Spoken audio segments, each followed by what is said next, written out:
반갑습니다. 오늘도 하나님의 은혜와 하나님의 사랑에 충만하시기를 주의 이름으로 축원합니다. 성경은 그냥 글자로 새기는 게 아니고 어떤 교훈이나 이런 것을 해놓은 것이 아니라 성경은 살아있는 유기적인 생명체입니다. 성경은 그냥 교훈의 책이 아니고 살아있는 유기적인 생명체입니다. 창세기 1장 1절에 많은 것들이 감춰 숨어져 있는 창세기 1장 1절에 전 성경이 압축되어 있고 전 성경의 비밀들이 그 안에 다 감춰져 있는데 이 겨자씨만한 보이지 않는 이 씨가 창세기 1장 1절입니다. 바로 모든 성경은 이 겨자씨 같은 작은 씨가 점점 자라서 싹이 나고 잎이 나고 가지가 나고 줄기가 뻗어서 그리고 거기서 꽃이 피고 그리고 꽃이 피면은 그 다음에 열매를 맺고 열매를 다 익으면은 또 추수를 합니다. 그럼 뭡니까? 성경이 나무가 자라듯이 점점 자라가는 것을 구속사라고 합니다. 구원의 역사입니다. 하나님의 구원의 경륜이 어떻게 진행되며 발전돼 가는가 하는 것을 나무가 자라는 것과 같이 성경은 유기적인 생명체로 계시의 점진성에 따라서 조그마한 원리가 형태를 바꾸면서 자꾸 발전돼 나가는 것입니다. 이렇게 해서 나무가 줄기가 쭉 뻗어 큰 나무가 되는 것이 바로 구속사, 창세기부터 예수 그리스도까지의 구속사입니다. 이제 나무가 다 자라면은 그 다음에 거기에 꽃이 핍니다. 이 꽃은 바로 예수 그리스도의 십자가의 희생입니다. 왜? 꽃이 다 시들어서 떨어져야 열매가 맺습니다. 하나님의 구원은 바로 꽃이 떨어지듯이 예수 그리스도께서 십자가에서 죽어야 그 꽃잎이 떨어져 죽어야 거기에서 열매가 맺혀서 구원이라고 하는 생명의 열매가 거기서 나오는 것입니다. 그러므로 십자가는 꽃이요 예수님의 죽으심으로 인해서 부활로 승리하심으로 우리에게 부활의 첫 열매가 돼서 우리에게 영생의 열매, 구원의 열매를 맺게 되는 것입니다. 그래서 이 열매가 또 점점 숙성되고 점점 자라서 마지막에 완전히 익으면은 완전히 영을면은 밤나무에서 밤털이 쫙 갈라지듯이 열매가 또 자라고 익어서 충분히 익으면은 그 다음에 그 열매를 따는 것처럼 예수님의 재림이 바로 열매를 따는 추수입니다. 이해가 되겠습니까? 이게 전 성경의 역사요 구속사입니다. 그래서 성경이라는 것은 구속사라는 것은 하나님의 말씀이라는 것은 이거는 그냥 그저 글자, 이 얘기, 사건, 옛날 얘기, 어떤 교훈이나 하는 그게 아니고 살아있는 유기적인 생명체라고 하는 거, 오늘날 신학교에서나 어디서나 성경을 살아있는 유기적인 생명체로 다루지를 않는데 여기에 맹점이 있고 여기에 신앙과 신학과 우리 교회와 모든 오늘 이 시대에 우리의 신앙에 혼란이 오고 문제가 오는 것입니다. 성경은 살아있는 유기적인 생명체입니다. 창조의 비밀이란 서로의 관계입니다. 창조의 비밀이란 상호 관계입니다. 왜? 유기적인 것이 모든 만물은 유기적인 생명체로 만들어졌기 때문에 생명이 있는 것이나 생명이 없는 것이나 다 똑같은 원리입니다. 살아있는 생명체요. 유기적인 서로의 관계를 갖고 있는 것입니다. 매크로코스մ, 대우주. 아직도 그 광활한 우주의 은하수의 끝도 모르고 점점 자꾸 과학이 발달할수록 또 엄청난 은하수가 수천 수만 개가 있다고 그래요. 이 모든 천체들 다 그냥 있는 것이 아니라 우리가 알지 못하는 크고 놀라운 비밀 가운데 서로 다 연관이 되고 유기적인 관계를 가지고 있습니다. 유기적인 서로의 관계를 가지고 있습니다.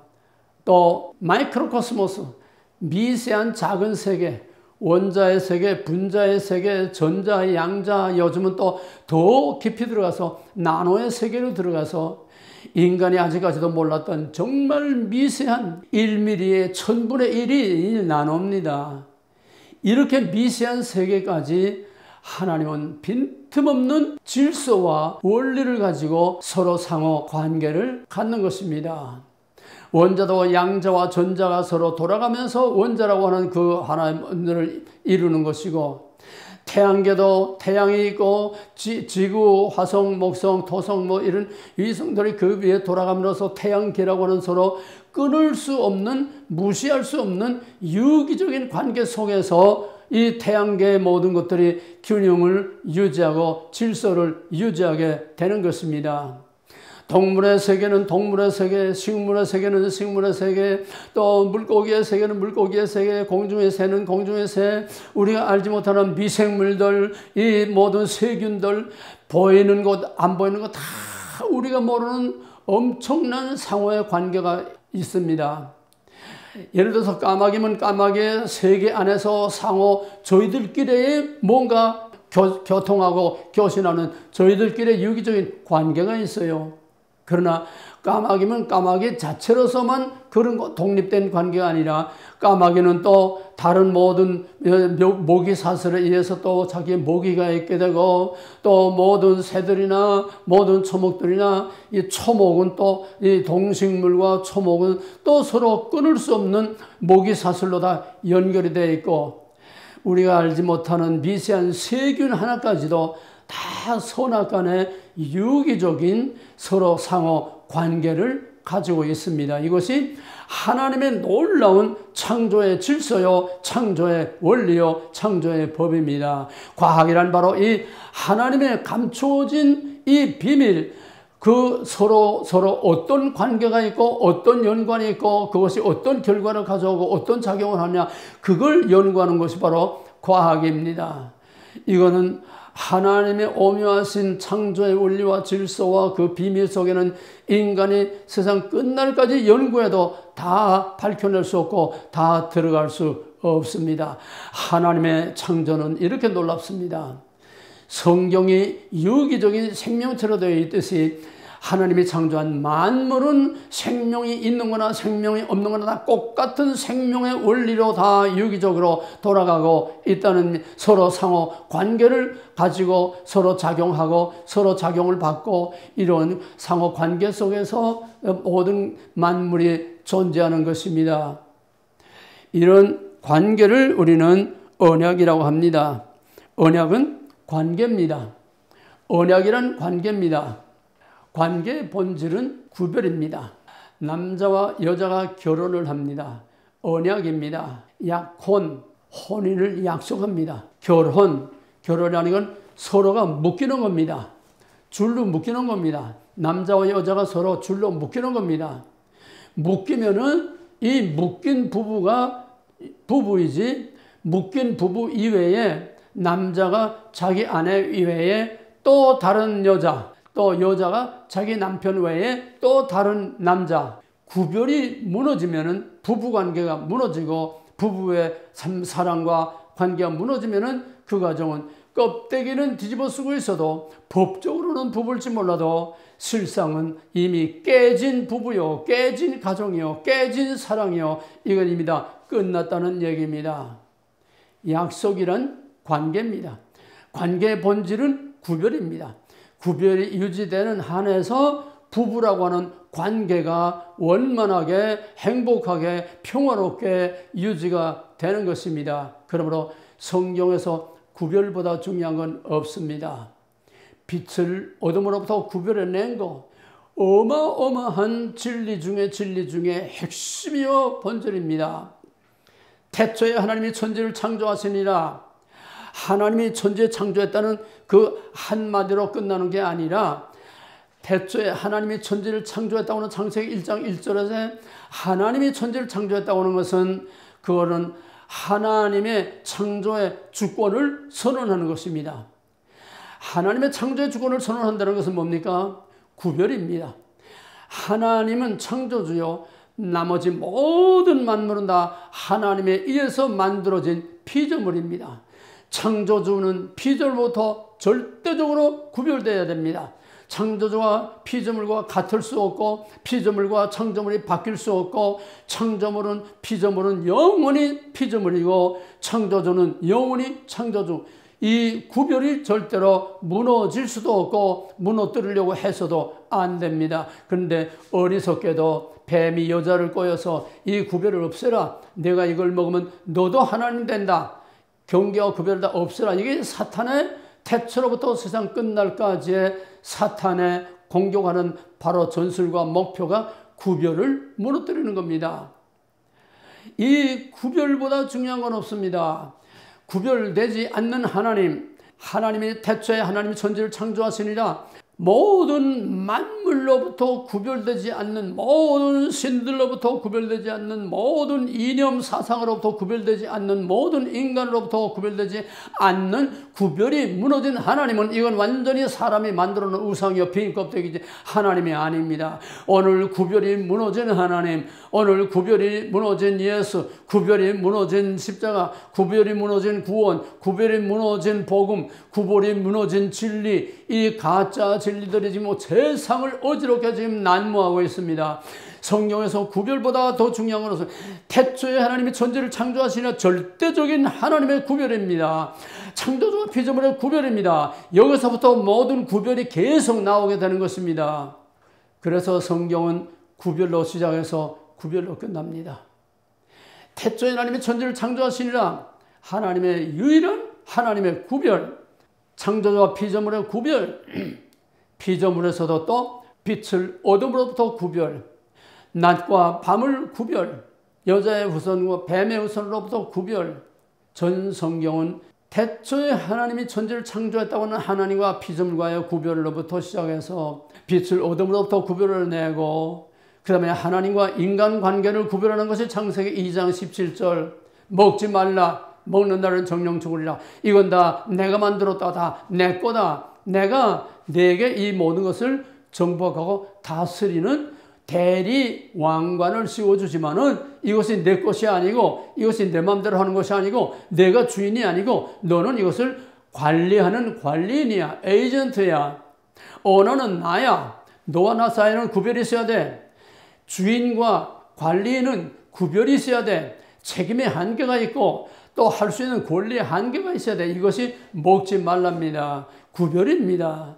창세기 1장 1절도 구별이요 2장 11절도 구별이요 창세기 1장 1절은 만물에 대한 하나님의 주권 선언과 만물로부터 하나님이 구별된다는 것과 창세기 2장에서는 인간과 하나님과 자연과의 관계를 구별하는 것입니다. 먼저 인간과 하나님의 구별을 만들고 관리인과 주인의 구별의 계약서를 분명히 쓰고 그 다음에 그 전제하에서 이 모든 것들을 관리하고 다스리라. 그리고 짐승들 다 지나가게 하면서 거기에 대리왕의 왕관 대관식을 행합니다. 장엄한 대관식을 행합니다. 모든 동물들 다 지나가면서 내가 지어주는 것이 이름이다. 통치권을 위임하는 것입니다. 왕관을 씌워주는 것입니다. 그래서 왕관을 씌워주기 전에 조건이 있어. 창조주와 피조물, 왕과 백성, 또 오너와 매니저, 확실한 경계라고 하는 구별이라고 하는 계약서. 이게 뭡니까? 이게 룰이요, 이게 규칙이요, 이게 기준이요, 이게 최초의 율법입니다. 그래서 이 구별을 무너뜨리면 죽는다. 왜? 왕이 둘 될 수 없고 주인이 둘 될 수 없어요. 그러니까 바로 구별이라고 하는 거룩이 성경의 가장 중요한 거, 이거 하나 무너지면 전 성경 다 빈 껍데기가 됩니다. 이게 소위 우리가 갖고 있는 아킬레스 건입니다. 진리의 아킬레스 건입니다. 우리 복음의 아킬레스 건입니다. 가장 취약한 것이 가장 중요한 것이고 가장 중요한 구별이 가장 우리에게 취약한 공격의 목표가 됩니다. 바로 사탄은 이 아킬레스 건을 건드린 겁니다. 구별을 없애라. 먹어라. 그러면 다 내 것이 되고 그 다음에 내가 하나님과 같이 된다. 여기에 넘어간 것이 바로 인간의 타락이요. 하나님과 인간의 구별을 없애버린 겁니다. 그러니까 왕이 둘 되고 창조주가 둘 되면 안 되니까 거기서 추방하는 거예요. 왜? 정령 죽으리라. 죽어야 되는데 따먹었는데 죽지 않았어요. 하나님이 거기에 찾아오셨습니다. 거기서 심판을 행합니다. 먹지 말라고 하면 먹었으니까 이제 재판을 행하는 겁니다. 그런데 그 재판을 행하는데 하나님이 그냥 죽으라 하지 않고 거기에서 여자에게는 잉태하는 복을 주셨어요. 잠깐 동안의 고통은 있지만은 잉태하는 복을 주셨어요. 남자에게는 또 내가 이 열매를 먹었은즉 너는 이마에 땀을 흘리고 이 땅을 경작해야 먹고 살 것이다. 수고를 함으로써 먹고 살다가 죽으라는 거예요. 남자나 여자나 살다가 죽으라는 거예요. 즉각적으로 죽인 게 아닙니다. 이게 뭐냐 하면은 피조물에게 나타난 창조주의 은혜와 사랑입니다. 이걸 하나님의 의라고 합니다. 창세기 1장 1절에서도 하나님의 의가 나타납니다. 태초에 하나님 만물을 창조하시니라. 그럼 뭡니까? 만물은 내가 창조했다. 내가 창조했으므로 나는 만물의 소유자요, 만물을 내가 마음대로 있게도 없게도 하고 마음대로 내가 관리를 하고 보살피고 돌봐주는 피조물과 창조주와의 관계가 창세기 1장 1절에서 형성이 됩니다. 그냥 주권선언만이 아니라 바로 피조물과 창조주와의 관계가 여기서 설립되는 것입니다. 나는 창조주, 너는 피조물. 나는 아버지, 너는 내 자식 똑같은 거예요. 그러므로 나는 내게 대해서 모든 피조물에 대해서 나는 너를 관리하고 모든 책임을 내가 지고 너는 내 법에 따라서 잘 살고 생육번성 충만하라는 것입니다. 바로 하나님의 창조의 첫날부터 여기에 룰이 있고 관계가 있고 관계의 본질은 구별이고 하나님과 만물의 구별이고 하나님과 인간의 구별이고 인간과 또 자연의 구별이고 이 구별이 바로 성경의 키워드요 유일한 키워드입니다. 그래서 사탄이 항상 이거를 무너뜨리기 위해서 공격하는 것이 오늘 이 말세에 혼란을 가지고 없고 사람들을 다 완전히 마비시켜서 명하게 만드는 것이 바로 이 구별 하나를 무너뜨리기 때문에 세상이 다 이렇게 어지럽고 혼란스러워집니다. 그러면 하나님 창조주와 피조물의 관계는 뭡니까? 나는 창조주, 너는 피조물. 그러니까 너는 내 마음대로 할 거야. 막 때려 부시고 마음대로 할 거야. 이게 아니라 내가 사랑으로 너를 낳았기 때문에 하나님은 만물을 창조하시기 전에 이미 만물을 사랑하심으로 하나님의 그 계획 안에 예정 안에 하나님의 구상 안에 하나님의 모든 그 비전 안에 전부 다 그 포함되어 있고 하나님은 그때부터 사랑하심으로 만물을 하나님께서 창조했습니다. 공중에 나는 새 한 마리와 들에 피는 백합화 또 들에 피는 꽃 한 송이 또 날아다니는 까마귀에게도 양식을 주시고 하나님께서는 모든 만물을 사랑하기 때문에 창조했고 그 창조주와 피조물의 관계는 사랑의 관계입니다. 여기는 문자로 나타나지 않은 사랑의 관계라고는 언약의 관계가 됩니다. 사랑의 관계가 언약입니다. 이게 뭐냐 하면은 창조주가 피조물에 대한 사랑과 은혜를 베푸는 이것을 창조 언약이라고 합니다. 창조 언약. 언약은 두 가지입니다. 전 성경은 창조 언약과 구속 언약. 창조 언약은 인간을 포함한 창세기 1장의 만물, 창세기 1장에 창조된 만물과 창조주와의 사랑의 관계, 이게 창조 언약입니다. 거기서 특별히 인간과 하나님과의 그 관계를 구속 언약이라고 이렇게 말을 합니다. 그러므로 구속 언약은 창조 언약에서 나옵니다. 우리는 창조 언약 안에 있습니다. 그러므로 아담이 범죄하고 정령 죽으려 했는데 당장 죽지 않은 이유는 뭐냐 하면은 하나님이 지으신 모든 만물을 하나님이 사랑하셨기 때문에 그렇게 즉사하게 내버려 두지 않았어요. 하나님의 법은 먹는 날에는 죽으려 했지만은 하나님께서 사랑으로 그 피조물 만든 만물을 창조했고 사랑하심으로 인간을 창조했기 때문에 그 창조 언약의 사랑 때문에 아담과 하와를 그 자리에서 죽이지 않고 심지어는 그 타락의 원흉인 뱀까지도 그냥 그까지고 뱀 하나 없는다고 생태계 만물이 어떻게 됩니까? 뱀 하나 있어도 되고 없어도 되는데 그럼에도 불구하고 뱀까지도 하나님이 사랑하심으로 만들었기 때문에 피조물에 대한 하나님의 사랑, 창조원의 사랑 때문에 그 뱀독이나 밟아 죽이지 않고 땅으로 겨댕기면서 살아라. 저주받은 모습으로 살아라. 남자와 여자도 살아라. 생육번성하며 살아라.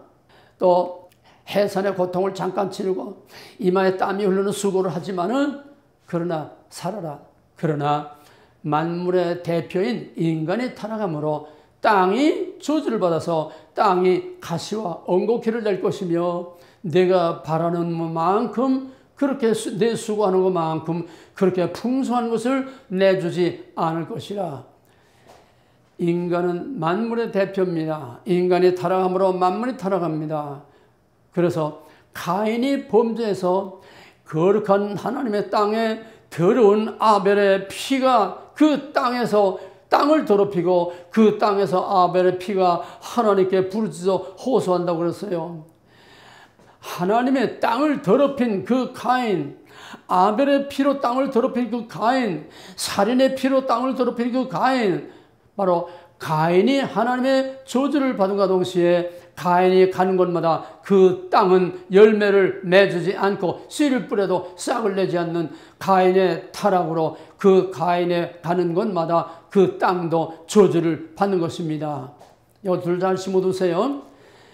피조물에 대한 하나님의 사랑으로 하나님 만물을 만들어오다. 사랑으로 만물을 보살피고 돌보신다. 그러나 인간이 타락함으로 땅도 저주를 받아서 땅도 가시와 엉겅퀴를 내고 가인이 아벨을 피 흘리고 쳐 죽임으로써 본래 창세기 1장 31절에서는 모든 동물과 사람들은 다 채소와 열매를 먹고 되어 있는데 가인이 아벨을 찢어 죽이고 아벨을 때려 죽이고 피를 흘림으로써 가인의 타락으로 인하여 자연계도 타락을 해서 짐승들도 물고 찢고 죽이고 피 흘리는 이런 타락의 역사가 오게 된 것입니다. 그래서 창세기 9장에 와서는 하나님도 할 수 없이 추인을 합니다. 뒤따라가면서 이제는 어쩔 수 없다. 피 흘리고 약육강신 물고 뜯고 하는 건 이제 다반사가 되어 이미 보편화됐기 때문에 이거를 뒤집어 볼 수 없으니까 이제는 동물도 식물도 먹어라. 단 피를 피채 먹지 말라. 그건 이제 뒤에 주제로 따로 나오기 때문에 오늘은 지금 창조 언약만 먼저 말합니다. 그 다음에 아담이 타락해서 동산에서 쫓겨났지만은 쫓겨나는 것은 영적인 관계가 끊어진 겁니다. 영적으로 죽은 겁니다. 영적으로 하나님과 관계가 죽은 겁니다. 그럼 뭡니까? 창조 언약만 남아있는 거예요. 하나님의 백성이 아니고 이제는 자연의 하나로서 동식물이나 마찬가지로 자연의 하나로서 창조 언약의 은총으로 아담이 930세까지 삽니다. 이것이 피조물에 대한 하나님의 사랑이 나타난 겁니다. 만물에 대한 창조주의 사랑이 나타난 겁니다. 아담은 창조 언약에 의한 하나님의 사랑 때문에 930년을 범죄한 후에도 930년을 살았습니다. 지금 악인의 형통, 악한 자들이 더 빨리 죽고 악한 자들이 다 빨리 망해야 되는데 악한 자들이 더 잘 나가요. 승승장구 더 잘 나가요. 우리나라에서 얼마든지 봤지 않습니까? 지금도 그렇고 전 세계적으로 그렇고. 왜 악인의 형통을 하나님 내버려 두십니까? 창조 언약 때문에 죽을 인간도 영원히 멸망할 인간도 심판을 받고 지옥에 갈 인간도 하나님께서는 의인의 밭에다 햇빛을 주시고 비를 내려주시고 악인이나 의인이나 창조 언약 안에서 다 잘 살도록 하나님께서 허용하신 겁니다. 창조 언약의 사랑 때문에 악인도 형통하고 죄인들도 잘 살고 떳떳하게 다 잘 사는 것입니다. 그러나 악인의 형통을 부러워하지 말라. 저들은 초계와 같이 풀과 같이 배임을 당할 것이요 불 속에 들어갈 것이라. 그때까지 이 하늘과 땅이 다 없어질 때까지 주님께서 오실 때 이전 하늘과 이전 땅은 온데가 없고 하늘에 새 예루살렘이 내려가서 새 하늘과 새 땅으로 되는 이전 하늘과 이전 땅이 없어질 때까지 시한적으로 보존해 두신 것입니다. 결코 영원한 것은 아닙니다. 이렇게 해서 구속의 언약에서 창조의 언약에서 구속의 언약이 나오는 것입니다. 구속의 언약은 하나님과 인간의 관계입니다. 창세기 2장 17절 나는 너희 하나님 너희는 내 백성. 이게 바로 구속의 언약입니다. 하나님과의 관계입니다. 이 관계에서 가장 중요한 것이 바로 구별입니다. 아내와 남편에서 가장 중요한 것이 구별이듯이 하나님과 인간 간의 가장 중요한 것이 구별입니다. 인간과 또 자연과의 관계에서 가장 중요한 것이 구별입니다. 이것이 창조의 삼중구조 하나님, 인간, 자연. 너는 이 모든 것들을 정복하고 다스리라. 이것들에게 경배하고 이것들에게 엎드리고 이것들에게 순종하면 안 돼. 너는 임하고 대라고는 하나님의 형상대로 지음받은 하나님 다음으로 이 모든 만물을 주관하고 다스릴 그런 권위요 만물에 대한 왕관을 내가 씌워줘서 그러면 너는 이 피조물과 자연에게 무릎 꿇고 이 피조물을 내 머리 위에 올려놓으면 안 돼. 내 머리 위에는 하나님만이 있어. 너는 모든 하나님 밑에서 모든 자연 위에 있어. 사탄도 마귀도 모든 세상 모든 피조물 하나님 위에 모든 피조물은 다 인간에 의해서 다스림을 받도록 되어 있는데 이걸 거꾸로 뒤집어서 피조물인 뱀에게 복종함으로써 뱀을 머리에 올려놨어요. 하나님만이 계셔야 되는 그 자리에 뱀을 올려놨습니다. 이게 인간의 타락이요, 이게 인본주의요, 이것이 오늘날까지 계속되고 있고 지금 극한 상황을 향해서 지금 계속 나가고 있는 것입니다. 소위 그레이트 리세트. 이제는 하나님의 만물의 창조의 질서와 원리를 완전히 뒤엎겠다. 이제는 인간이 창조주가 되겠다. 인간이 그 자리에 올라가도 인간이 만물을 다 주관하고 다스리고 인간이 인간을 다 주관하고 다스리겠다. 이것이 지금 말세 종말을 재촉하고 있는 그레이트 리세트라고 하는 검은 세력들의 지금 마지막 목표로 지금 내걸고 있습니다. 성경은 창조 언약과 구속 언약으로 되어 있는데 인간에 대한 하나님의 구속 언약은 창조 언약에 따라서 나옵니다. 왜 인간이 범죄인데 인간을 그대로 벌하지 않습니까? 창조 언약에 심어진 사랑 때문에 인간을 아주 죽이고 아주 버리지 않고 인간을 또 구원하는 계획, 구속사에 나타나는 하나님의 사랑은 창조 언약에 나타나는 하나님의 사랑 때문입니다. 창조 언약은 모든 언약의 본질이요, 원리요, 그 바탕이요, 기초요, 뿌리요, 씨입니다. 모든 언약은 다 창조 언약에서 나오는 것이고 구속 언약이 창조 언약에서 나오는 것이고 결국은 다 창조주에게로 만물이 여호와를 찬양하라 창조주로 다 돌아가는 것입니다. 이렇게 해서 구속 언약과 창조 언약 이 두 가지를 잘 구별하시기 바랍니다. 빛을 어둠으로부터 구별한 건 뭡니까? 구별입니다. 그러나 이 빛과 어둠은 그냥 따로따로 영원히 세버려져서 영원히 끝나는 게 아니라 빛과 어둠은 서로 반대, 서로 대립되는 그런 관계가 있지만은 그러나 빛과 어둠은 분명히 구별되되 여기서 중요한 것은 빛과 어둠도 상호 관계 속에 있다는 거예요. 적대 관계에 있는 빛과 어둠도 상호 관계 속에서 유기적인 관계를 이루면서 어떤 메커니즘에 의해서 이 빛의 존재가 여전히 됩니다. 그런데 여기 저녁에서 아침으로 가는데 가장 중요한 것은 뭐냐 하면은 저녁에서 아침으로 어두운 밤을 통과해서 광명한 빛, 구별된 빛, 거룩한 영광의 아침 거기까지 가는 이 험난한 검은 어두운 터널을 통과하는 그 과정에서 제일 중요한 거는 저녁에서 아침의 약속까지 가는 가장 그 과정에서 중요한 거는 구별입니다. 무슨 말입니까? 지금 하늘과 땅이 다 캄캄해졌다고 해서 빛이 없는 게 아닙니다. 어둠이 빛을 삼켜버린 게 아닙니다.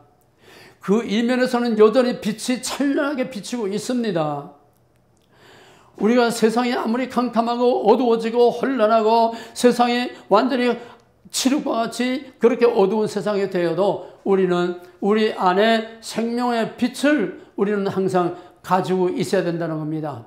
빛이라고 하는 존재는 항상 존재합니다. 형태상으로 어둠이 세계를 덮었지만은 우리는 그 빛의 약속을 아침의 약속을 구별된 아침의 약속 구별된 아침이 오리라고 하는 아침의 영광을 바라보는 소망의 믿음 이 빛에 대한 소망의 믿음 아침에 대한 소망의 믿음 그것 때문에 우리는 이 캄캄한 어둠 속을 빛 가운데서 우리는 항상 나가야 됩니다. 시편 119편 105절에서는 여호와의 말씀은 내 발의 등불이요 내 길의 빛이니이다.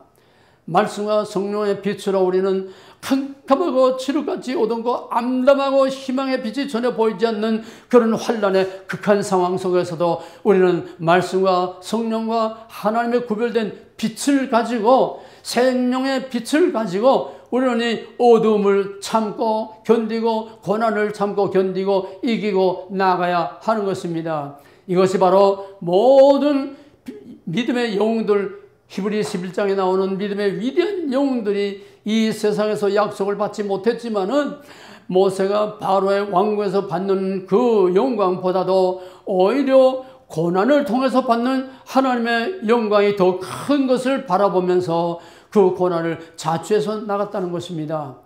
의인은 나를 위하여 핍박을 받는 자는 복이 있나니, 바로 우리는 어떤 환난과 고난과 칠흑같이 어두운 깊은 밤을 통과할지라도 우리 안에 심어준 생명의 빛, 아침의 약속이라는 생명의 빛, 하나님의 구원이라고 하는 이 생명의 빛만은 우리가 절대로 놓치지 말고 버리지 말고 포기하지 말고 타협하지 말고 더럽히지 말고 이 빛의 거룩한 구별된 약속을 믿는 믿음을 끝까지 가지고 이 어둠을, 환난을, 고난을 통과해야만 됩니다.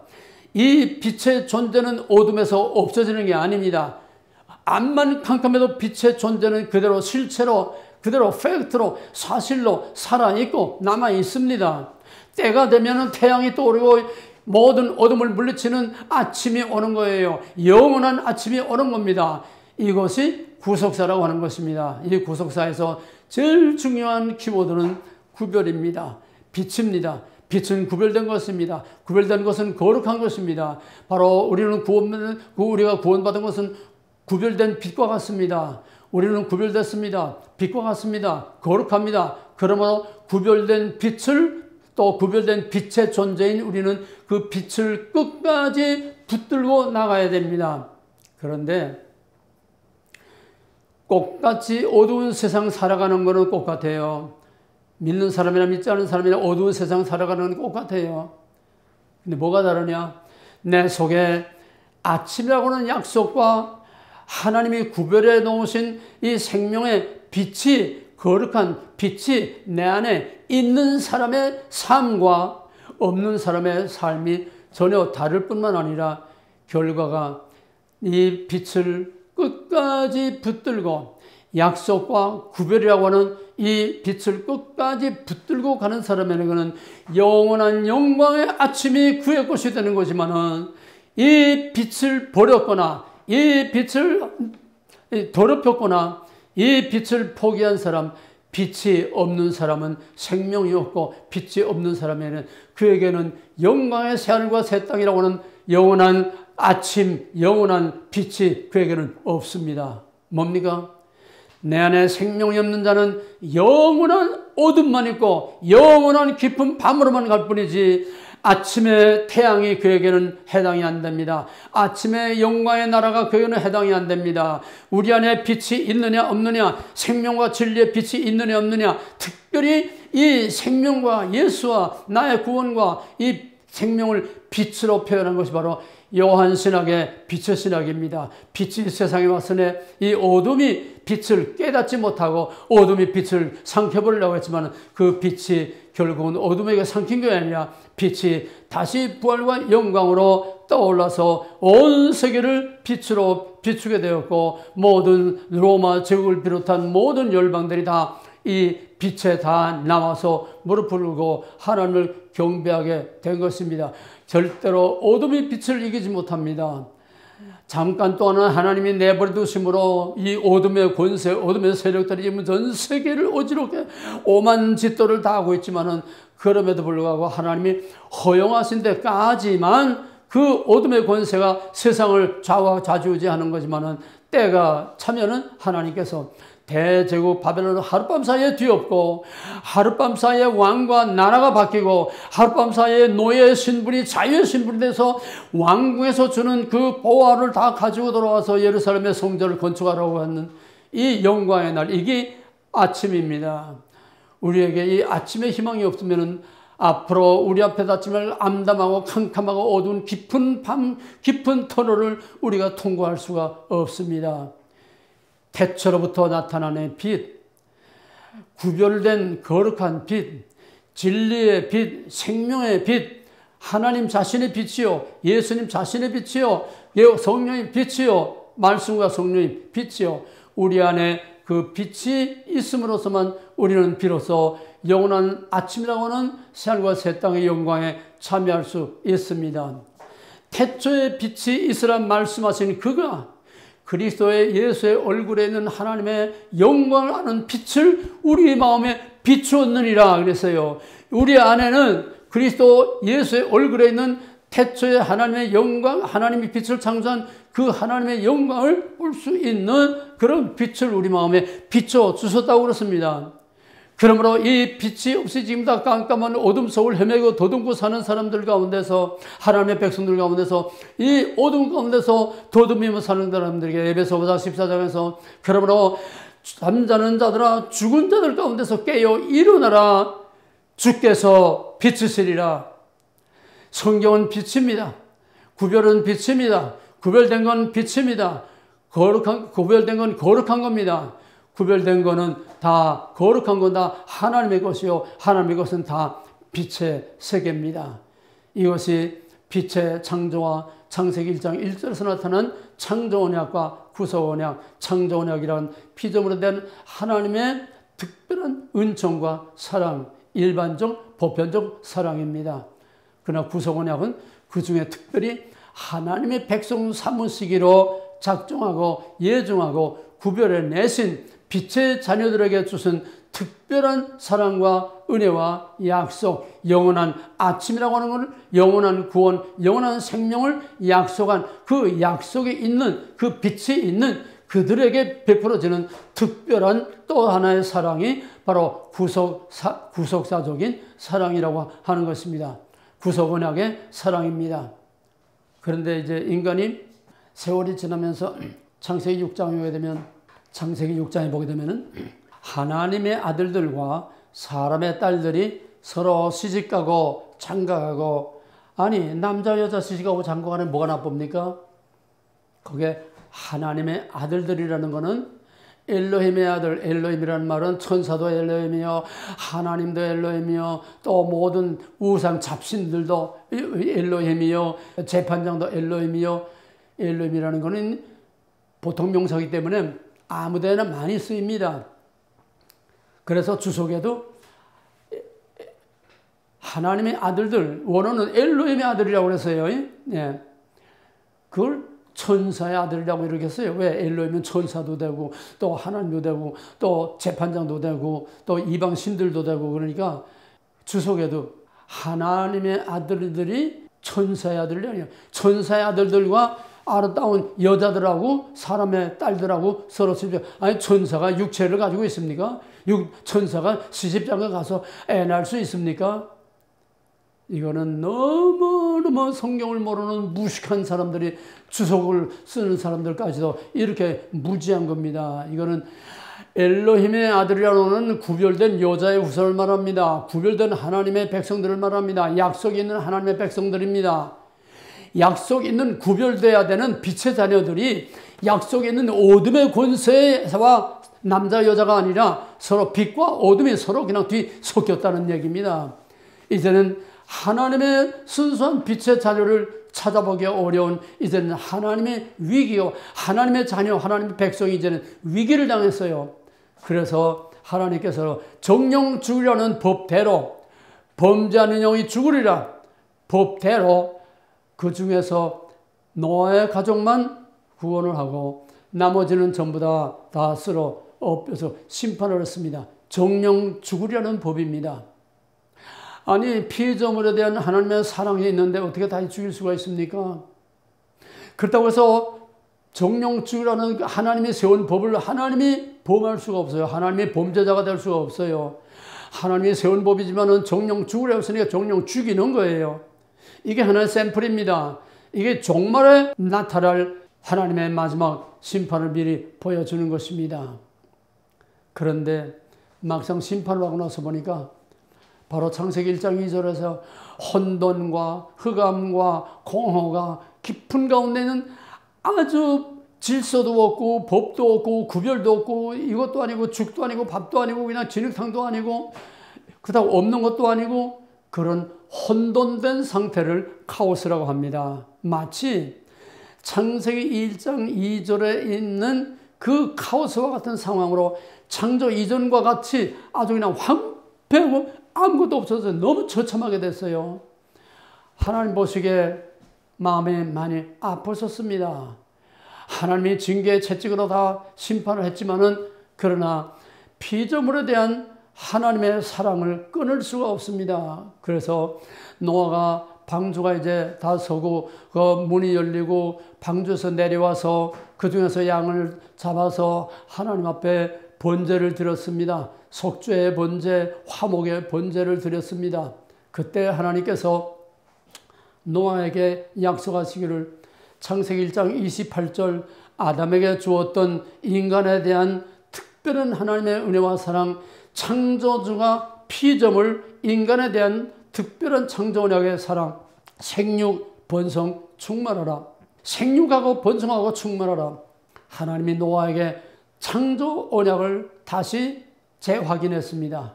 내가 이렇게 썰어버렸지만 아주 포기할 수가 없어. 앞으로 인간이 또 보나마나 또 죄를 범하고 또 타락할 건 뻔한데 그때마다 이렇게 할 수는 없어. 생육, 번성, 충만하라. 언제까지? 세상 끝날까지. 다시는 내가 이렇게 안 하겠다. 그러고서 9장에 오게 되면은 이제는 만물이 인간으로 말미암아 타락해서 짐승이 짐승을 잡아 죽이고 짐승이 사람을 물어찌고 서로 피 흘리고 이거 다반사가 됐으니까 이제는 사람들도 짐승을 잡아먹을 수 있다. 그러나 피채 먹지 말라. 그러고서는 피는 생명이다. 피를 흘리는 것은 생명을 죽이는 거요. 생명은 하나님의 주권의 소관이다. 그러므로 짐승이 사람을 죽이든지 사람이 사람을 죽이든지 피를 흘리면은 반드시 그 피값을 갚아야 된다. 피는 피로서 죄를 속할 수 있는데 내가 다른 사람을 죽였는데 내가 또 그 피값으로 죄값으로 내가 피를 흘리고 죽으면 뭐가 남습니까? 그래서 여기서 노아에게 하나님께서 새로운 약속을 세웁니다. 창조 언약이 이젠 한 단계 더 업그레이드 되는 것입니다. 거기서 창세기 9장에 노아와 세운 그 언약에 보게 되면 하나님께서 노아와만 세운 것이 아닙니다. 인간과만 약속을 한 게 아닙니다. 하나님은 이 땅 모든 피조물과 약속을 합니다. 이 땅을 내가 다시는 이렇게 황폐하게 만들지 않겠다. 이 땅을 내가 세상 끝날까지 보존하겠다. 그래서 보존의 언약, 창조 언약을 계속하겠다고 하는 거예요. 창조 언약의 사랑으로 이 만물이 아무리 부패하고 썩고 타락하고 망가져도 세상 끝날까지 내가 보존하겠다 하는 자연에 대한 하나님의 창조 언약을 거기서 재확인하면서 그 증거로 만물의 또 하나의 형상인 무지개를 표적으로 증거로 해서 이 땅의 저주를 풀고 이 땅의 평화를 선언합니다. 다시는 내 이 땅을 이렇게 저주하지 않겠다. 이제는 땅과 휴전을 세우는 겁니다. 땅에게 이제 휴전을 선언합니다. 내 이제 땅을 공격하지 않겠다. 그래서 무지개로 표적을 세우는데 이 무지개가 뭡니까? 무지개를 뭐라고 그러지요? 레인보우, 레인보우. 비 올 때에 만들어지는 보라는 걸 활이죠, 활. 근데 활은 이렇게 세워놓고 쏴야 되지 않습니까? 근데 무지개가 어떻게 됐어요? 무지개라는 활은 위를 향해서 눕혀져 있어요. 무지개라는 활의 목표가 타겟이 어디에 있습니까? 하늘입니다. 이건 뭡니까? 인간이 또다시 범죄하고 타락할 건 너무나 뻔한 사실인데 타락한 아담의 후예들은 계속 타락할 게 뻔한데 그때마다 쓸어버릴 수는 없고 그때마다 내가 또 이걸 쓸어버릴 수 없다고 해서 그냥 죄를 그대로 방지할 수만 왜? 반드시 죄값은 치러야 돼요. 먹는 날에는 정령 죽으리라 피의 언약입니다. 죽음을 걸고 하는 언약입니다. 근데 항상 이 땅과 인간을 항상 피 흘리고 죽이고 저주만 할 수가 없기 때문에 이제는 땅을 공격하는 활을 눕혀놔서 하늘을 향해서 활을 세워놨습니다. 하늘을 향해서 활을 눕혀놓으니까 이젠 땅이 범죄하고 부패하고 타락하면 이제는 누구를 심판해야 됩니까? 누군가 대신 죽긴 죽어야 돼요. 땅을 공격하는 대신에 이제는 땅이 지은 인간이 지은 죄값을 하나님이 자기가 화살을 맞겠다는 거예요. 하나님의 자기 저주를 걸고 땅에 평화를 선포했습니다. 이것이 평화의 언약입니다. 땅에 평화를 선언했습니다. 세상 끝날까지 내 땅을 이렇게 공격하지 않겠다. 이렇게 심판하지 않겠다. 그렇다고 죄에 대한 면제 특권을 준 게 아닙니다. 먹는다는 정령 죽으랴 그 법을 없앨 수 없습니다. 하나님은 한 번 세운 법을 없앨 수 없습니다.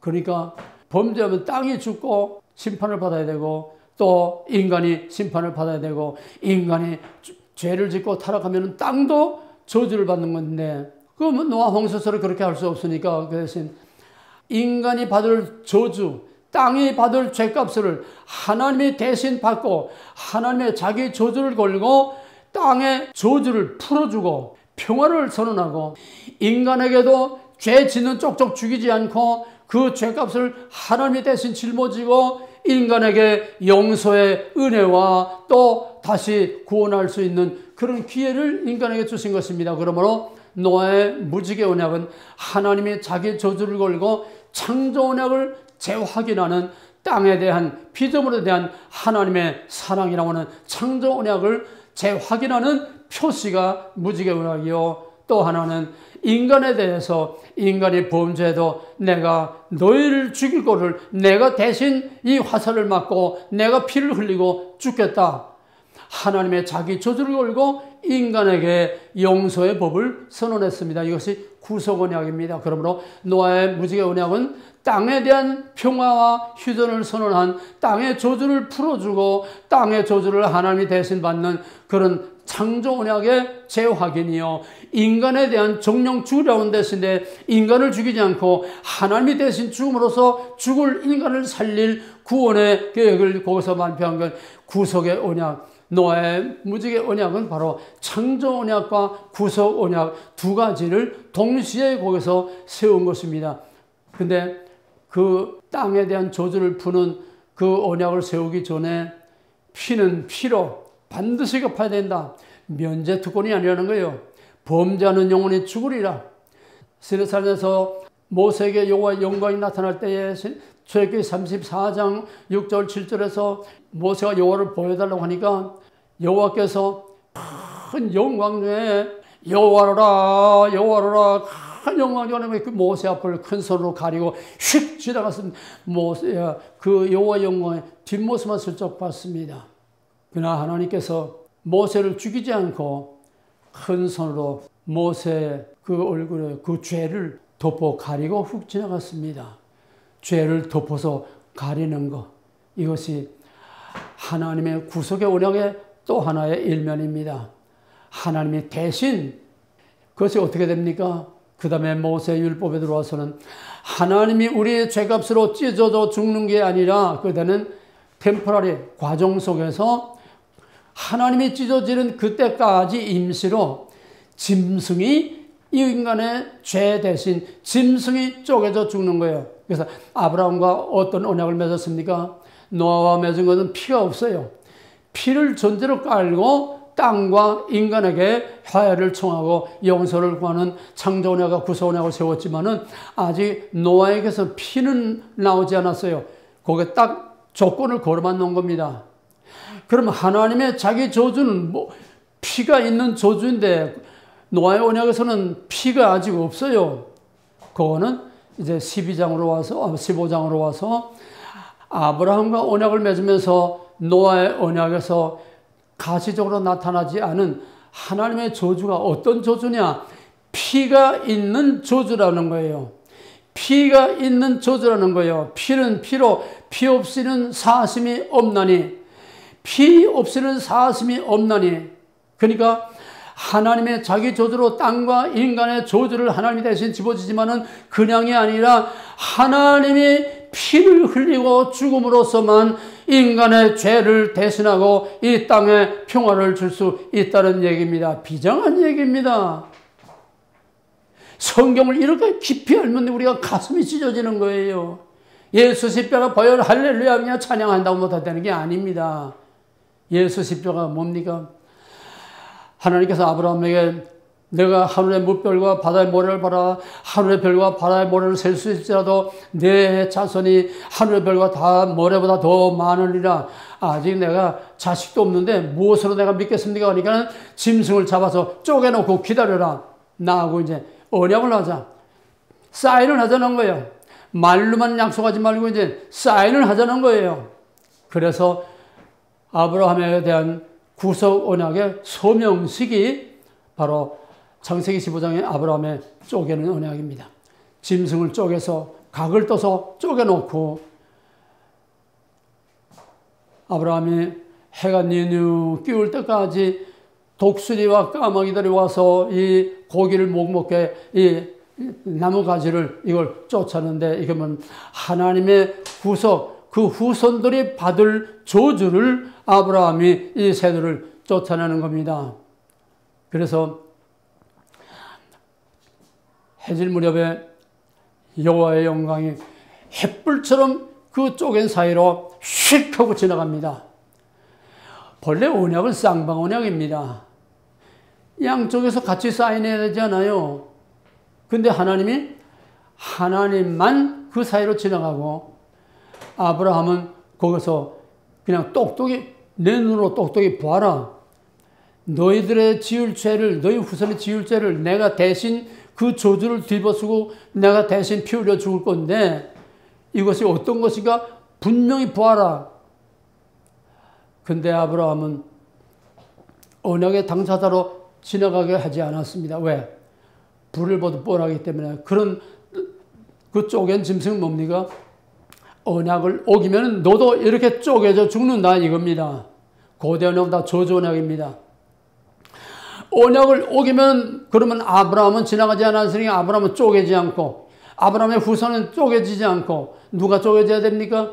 하나님이 쪼개져야 되는 거예요. 범죄한 인간 대신 하나님이 쪼개져 피 흘리고 죽어야 된다는 거예요. 이게 뭡니까? 장차 나타날 십자가의 대속에 예수님이 쪼개져 피 흘려 죽을 것을 미리 우리에게 보여주는 아브라함의 언약입니다. 근데 아브라함이 그렇게 비장하고 그렇게 어마어마한 그런 언약 체결식을 목도하고도 아브라함은 하나님의 약속을 까마득하게 잊어먹었어요. 그 언약이 뭐라고 그랬죠? 내가 너와 네 자손으로 창대하게요 이 땅을 너와 네 자손에게 주리라. 내가 뭐로 할 수 있습니까? 그러니까 쪼개는 그 사이로 하나님 지나가면서 소명식을 한 거 아닙니까? 근데 아브라함은 글로 지나가지 않았으니까 심각하지 않은 거예요. 구경꾼처럼 구경만 한 거예요.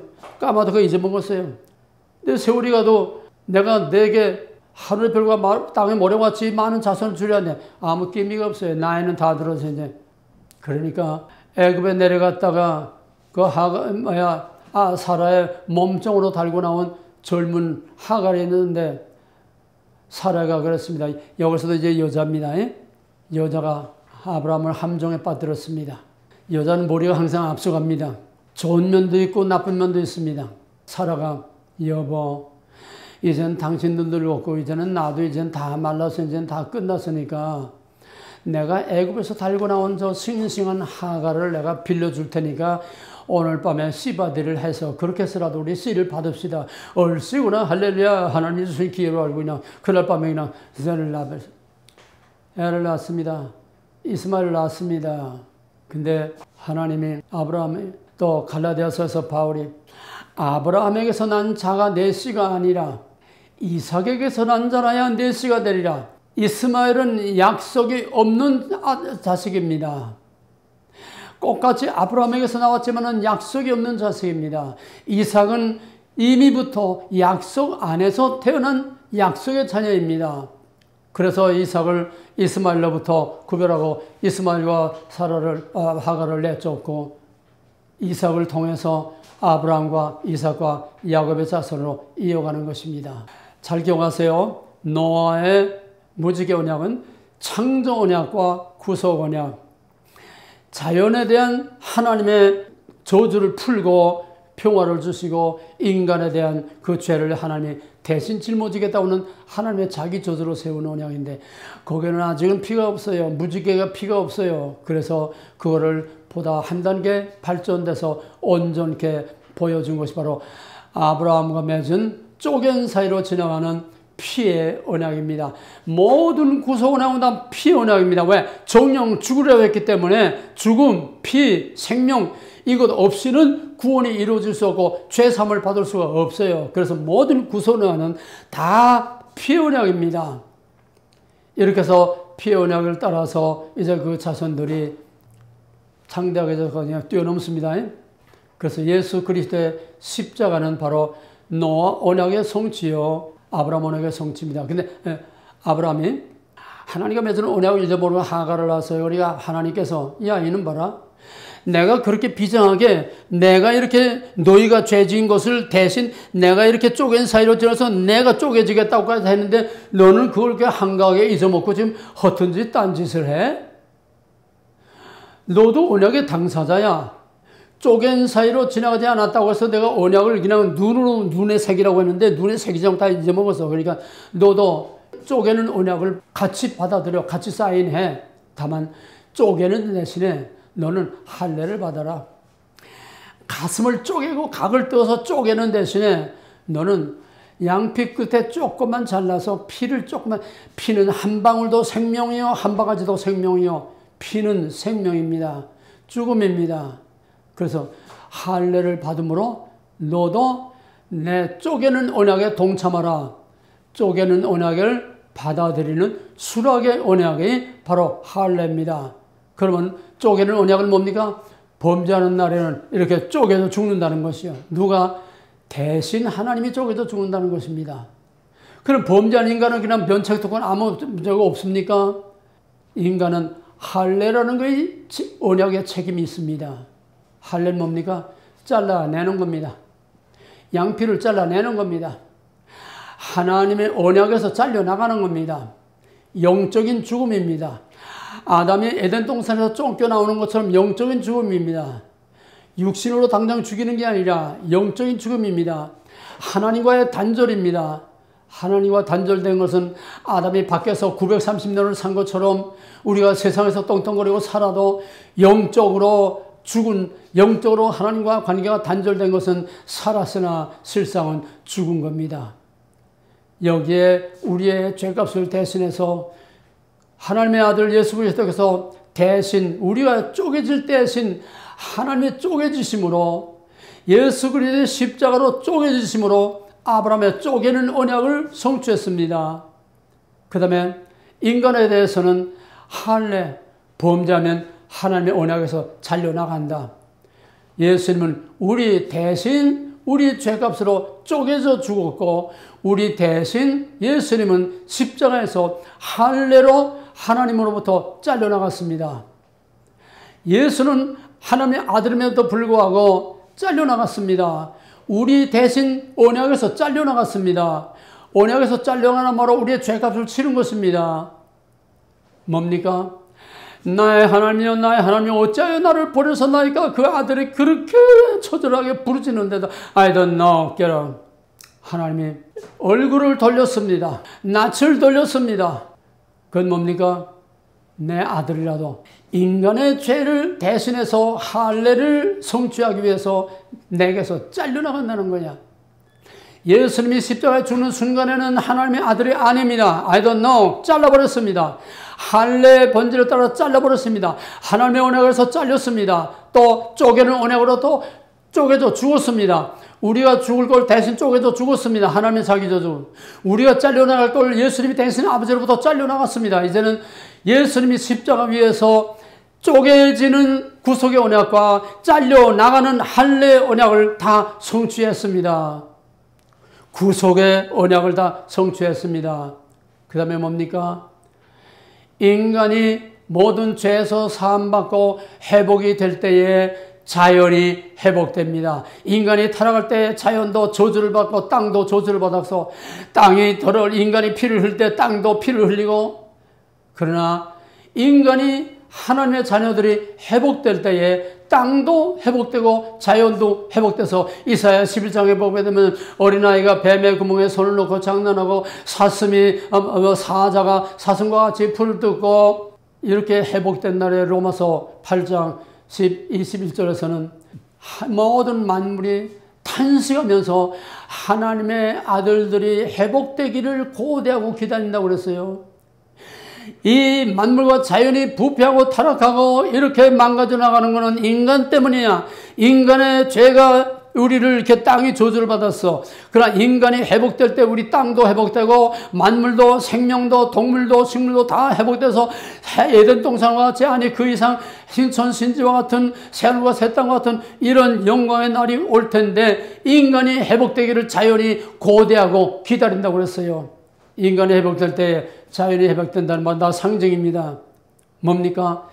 구속 언약이 성취됨으로 모든 창조 언약도 다시 회복이 된다는 것입니다. 창조 언약에서 구속 언약이 나왔습니다.